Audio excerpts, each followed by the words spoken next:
What if I told you, the people who love staying home aren't avoiding life, they're living it differently. And once you understand why, it will change the way you see yourself.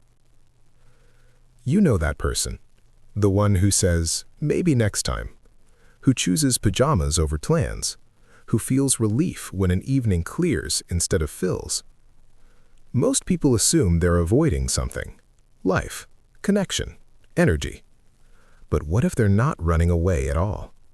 What if they're protecting something most people never learn to protect? Their inner balance. We live in a world that quietly worships noise, busy calendars, packed rooms, visible excitement. And anyone who steps away from that rhythm is often misunderstood, labeled boring, antisocial, disconnected. Yet beneath that label is a deeper question we rarely ask. Why do some people feel most alive when the world grows quiet? Why does a crowded room light some people up while quietly draining others? The answer isn't personality, it's physiology. Some nervous systems thrive on stimulation, movement, conversation, unpredictability. Others are wired differently.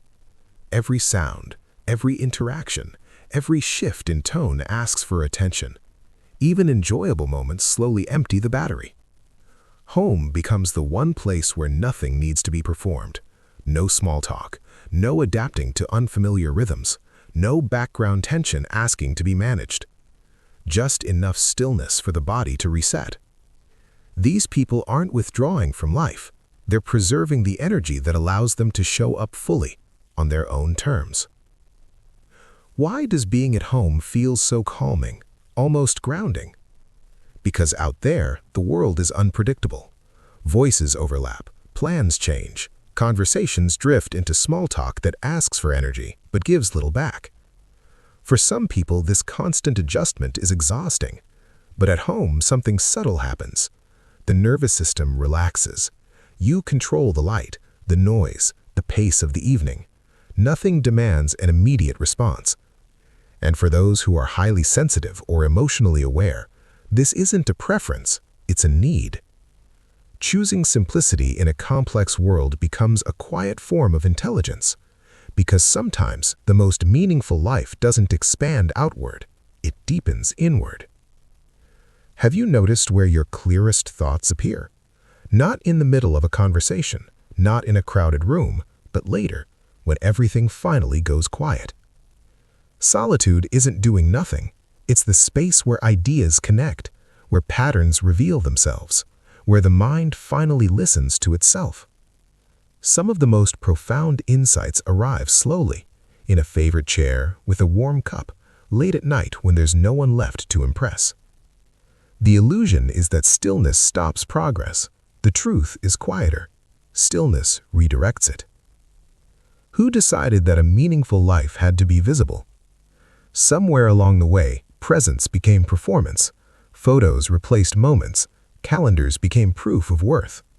But loud living doesn't equal fulfillment. True alignment comes from within. Those who prefer quiet don't need applause. Their satisfaction doesn't ask for witnesses. Choosing quiet in a loud world is discernment. How do you tell rest from retreat? When home is peace, breathing slows, thoughts settle. You feel more yourself afterward. When home becomes a cage, there's a quiet heaviness, a sense that leaving costs more energy than you have.